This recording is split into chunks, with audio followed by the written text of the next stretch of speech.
The ultimatum, the message arrived at exactly 14:27 Earth Standard Time, cutting through every communication channel simultaneously.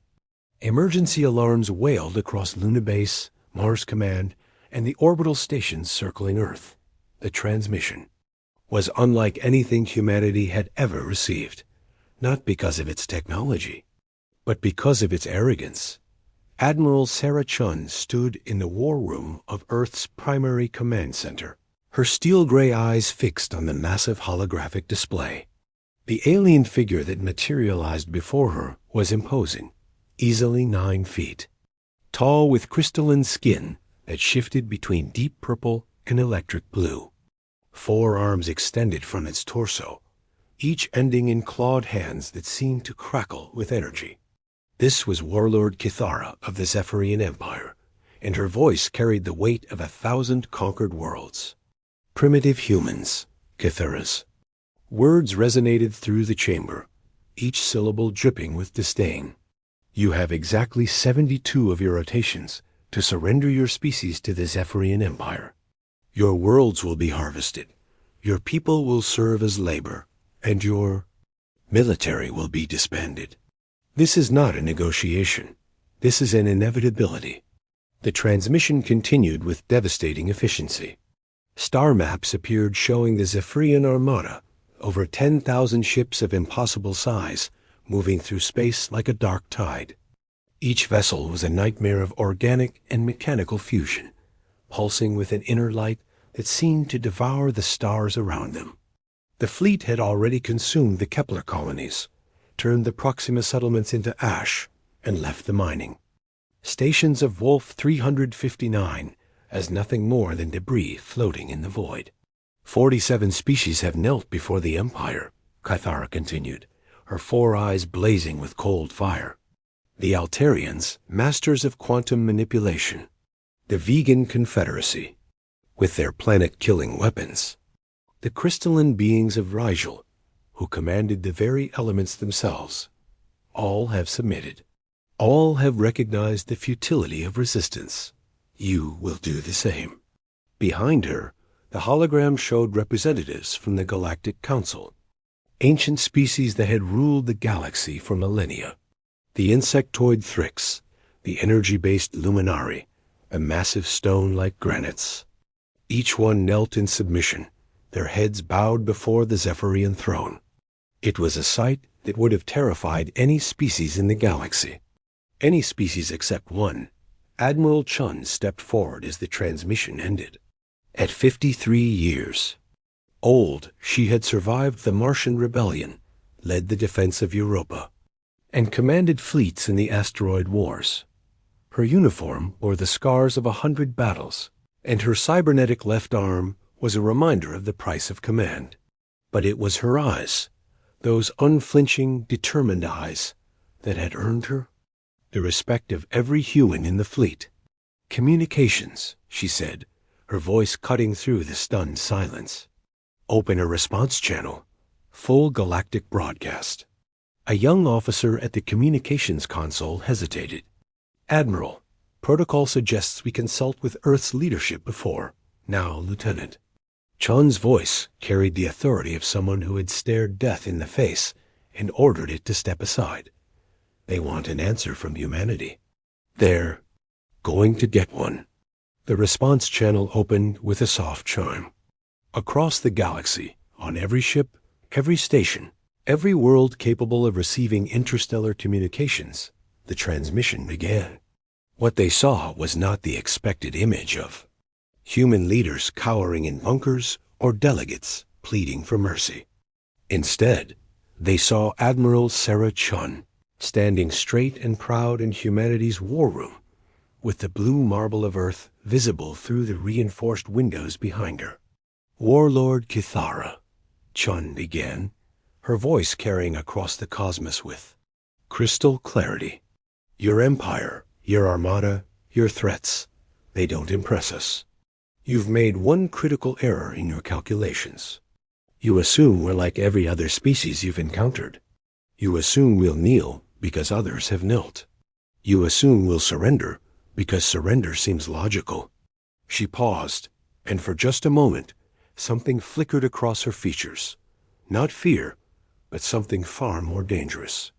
It was the look of a predator that had been underestimated. "You want war?" Chun continued, her words becoming legend in that moment, and prepared to be erased. The transmission cut.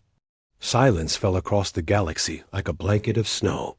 On the Zephyrian command ship, Warlord Kithara stared at the now empty communication screen, her crystalline features reflecting confusion and rage.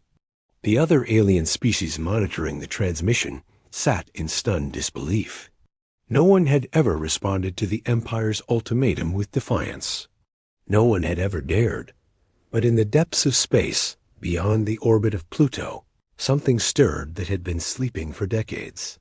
Earth's true defense network came online, not the orbital platforms that the galaxy could see, but the hidden installations that had been humanity's secret for over a century. The Prometheus stations, massive weapons platforms disguised as research outposts. The Cerberus network, an array of cloaked ships that had been watching the galaxy's borders since first contact. And deep beneath the surface of Luna, in caverns that officially didn't exist, the Ragnarok Protocol activated. Admiral Chun turned to her command staff as the war room erupted into controlled chaos. Orders flew across communication channels. Fleet deployments that had been theoretical for decades suddenly became reality.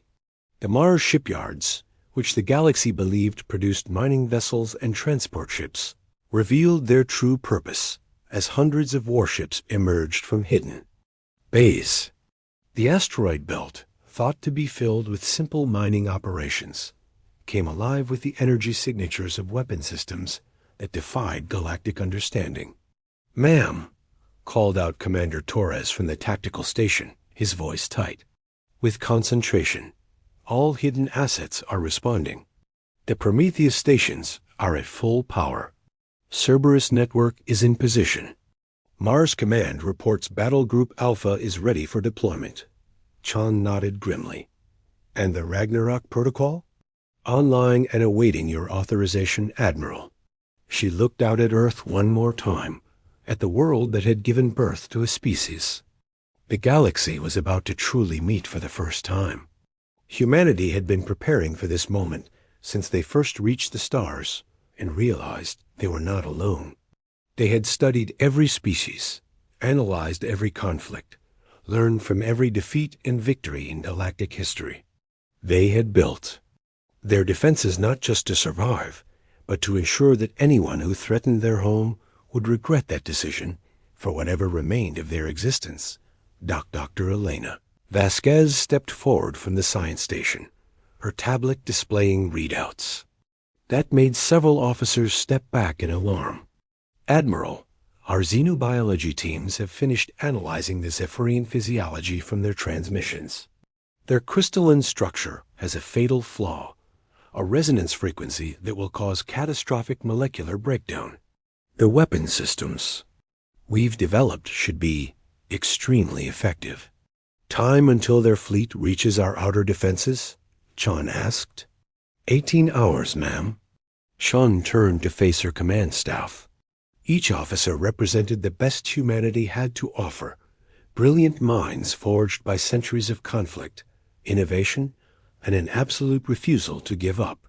They had been trained for this moment, prepared for the day when humanity would face extinction and choose to fight instead of flee.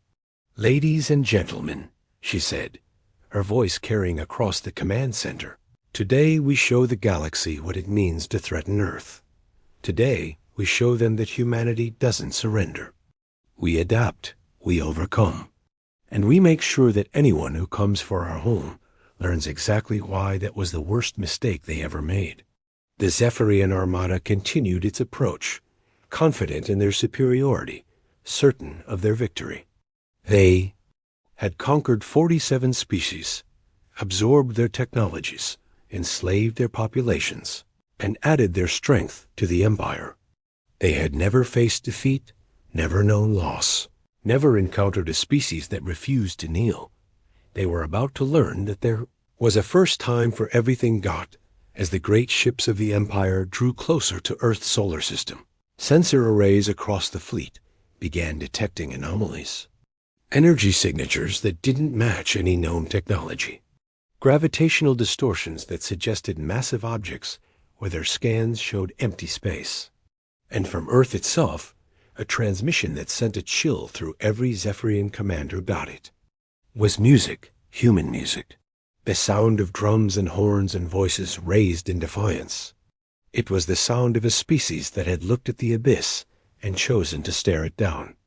It was the sound of War Admiral Chun stood at her command post, watching the tactical displays as they showed the approaching storm.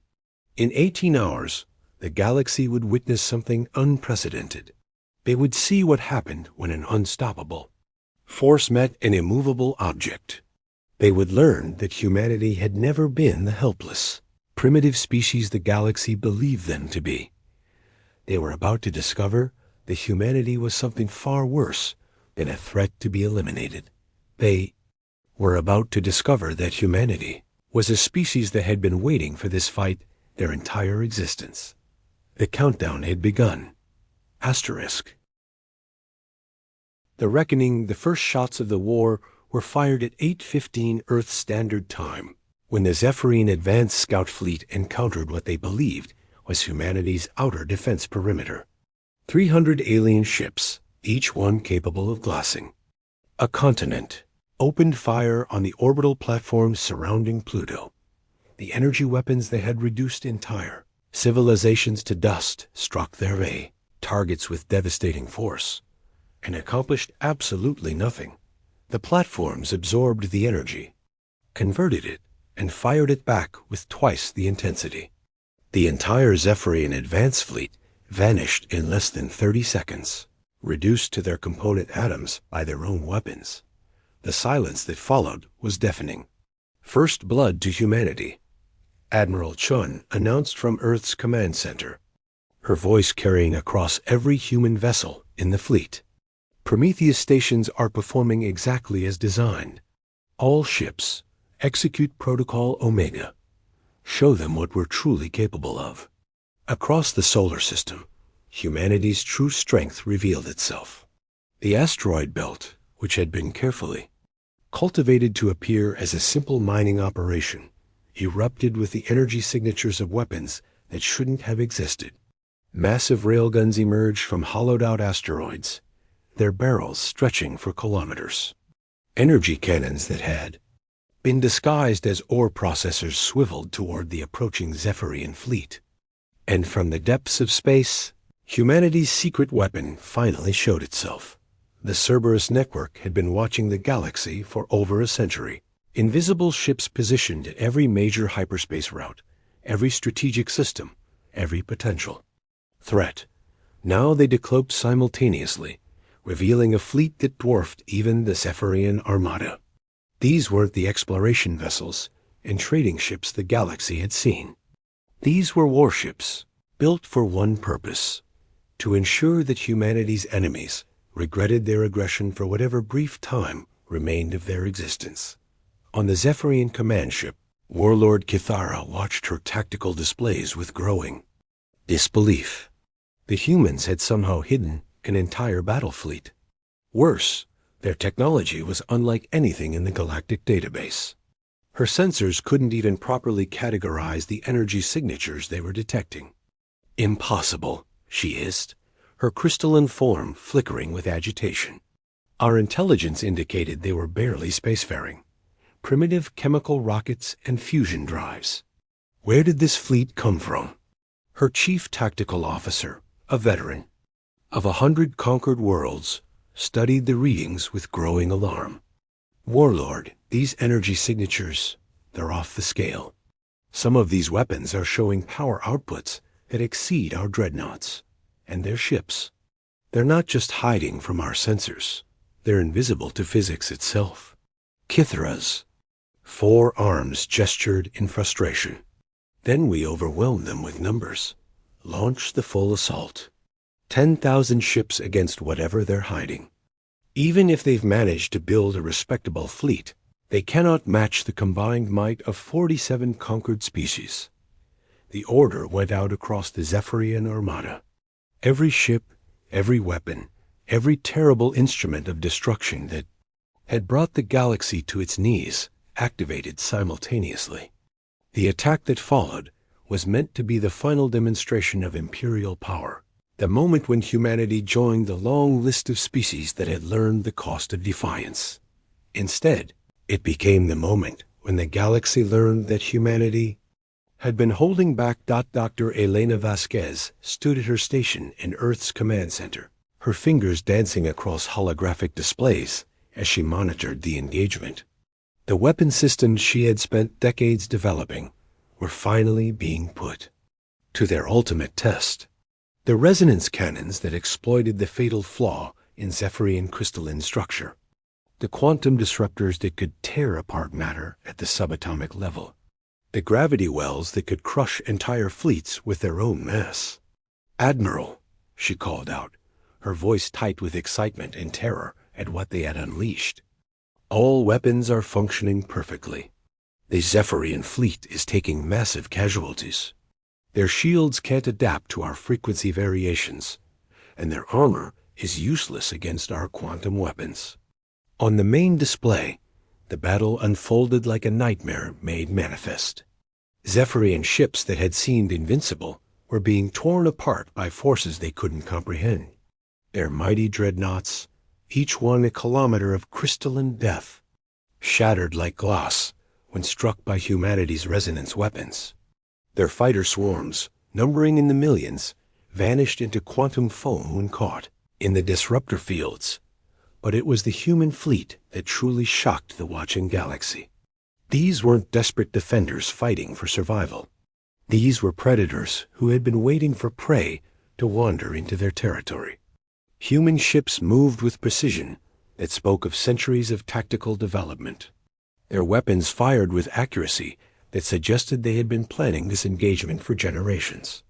And their coordination was flawless, as if the entire fleet was controlled by a single, ruthlessly efficient mind. Captain Marcus Torres commanded the human flagship Retribution, a vessel that existed in no official records, but had been humanity's most closely guarded secret for 50 years. As he watched the Zephyrian fleet dissolve under their assault, he felt a mixture of satisfaction and grim responsibility. This was what humanity had been preparing for since they first realized they were not alone in the universe. "Target there. Command ship," he ordered his weapons officer. "Let's have a conversation with their warlord." The Retribution's main cannon, a weapon that could crack planets, fired a single, precisely aimed shot. It struck the Zephyrian command vessel's shields, not to destroy, but to demonstrate. The impact sent shockwaves through the massive ship, and for a moment, every system on board flickered. Then Captain Torres opened a communication channel. Warlord Kithara found herself face to face with a human who looked nothing like the primitive species she had expected to conquer.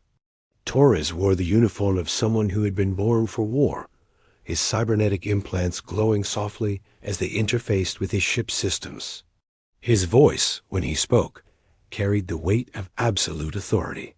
"Warlord Kithara," he said, his words broadcast across the entire Zephyrian fleet. "I want you to understand something. What you're experiencing right now isn't humanity's full military capability. This is us being polite. This is us giving you a chance to surrender before we stop playing games." The transmission cut to tactical displays showing the true scope of humanity's hidden fleet. Ships emerging from stealth all across the galaxy, weapons platforms that had been disguised as space stations, and worst of all, the readings from Earth's moon. Luna wasn't just humanity's first off-world colony. It was a weapon, hollowed out and turned into the largest gun in the galaxy. "Your empire conquered 47 species," Torres continued, his image now appearing on every screen in the Zephyrian fleet. "Congratulations. We've been studying those conquests for over a century. We know exactly how you fight, exactly how you think, and exactly how to kill you. Every tactic you've used, Every strategy you've employed, every weapon you've deployed, we've developed counters for all of them. On the Zephyrian command ship, panic was beginning to set in. Tactical officers who had never known defeat were watching their forces dissolve under an assault that defied everything they understood about warfare. Ships that had conquered star systems were being destroyed by weapons that shouldn't have existed. Kithora's crystalline form began to shift color, cycling through patterns that indicated extreme stress. "This is impossible," she repeated, her voice cracking with disbelief. "Your species barely achieved interstellar flight. Your technology is centuries behind ours. How are you doing this?" The answer came not from Captain Torres, but from Admiral Chon herself, her image appearing on every screen in the Zephyrian fleet. Behind her, Earth hung in space like a blue jewel, seemingly peaceful and vulnerable. But now the aliens could see it for what it truly was, not a world to be conquered, but the heart of a military power that had been waiting for someone to make the mistake of threatening it. "You want to know how?" Chun said, her voice carrying across the void to every alien species monitoring the battle. "Because we've been preparing for you our entire existence. Every war we've fought, every conflict we've survived, every loss we've endured, it all led to this moment. We built our entire civilization around a single principle. Never again will humanity face extinction." The truth was devastating in its simplicity. Humanity hadn't been hiding their true nature out of fear. They had been hiding it out of mercy. Every species in the galaxy had seen humans as peaceful traders, explorers, and diplomats because that was what humanity chose to show them. But underneath that carefully maintained facade was something that made the Zephyrian Empire look like children playing with toys. General Jiang Wei's voice crackled across the fleet, communications as his ground forces prepared for the next phase of the operation. All planetary assault teams prepare for Operation Cleanup. Intelligence indicates 17 Zephyrian-occupied worlds within our operational range. Let's go remind their garrisons why they should have stayed home. The final phase of the battle began with humanity's fleet, moving into formation around the shattered remains of the Zephyrian Armada. Of the 10,000 ships that had entered the solar system, fewer than 1,000 remained functional. There, crews, the conquerors of nearly 50 species, sat in stunned silence as they faced the reality of their situation. They had not encountered a primitive species ripe for conquest. They had walked into the territory of apex predators who had been patiently waiting for someone to give them an excuse to demonstrate exactly why threatening humanity was the last mistake anyone would ever make. Admiral Chun's final transmission went out not just to the Zephyrian fleet, but to every species in the galaxy. Her words would be remembered for centuries, carved into monuments and whispered in the darkness by those who understood what humanity truly was. "To every species watching this transmission," she said, her voice carrying the absolute authority of someone who had just redefined the balance of power in the galaxy, humanity offers friendship to those who come in peace and extinction to those who come in war. Choose wisely. The galaxy had been introduced to humanity's true nature. The results would reshape the stars themselves. As the last Zephyrian ships surrendered or fled, one truth became clear to every species monitoring the engagement. The humans were not the newest members of galactic civilization. They were its new apex predators. Asterisk.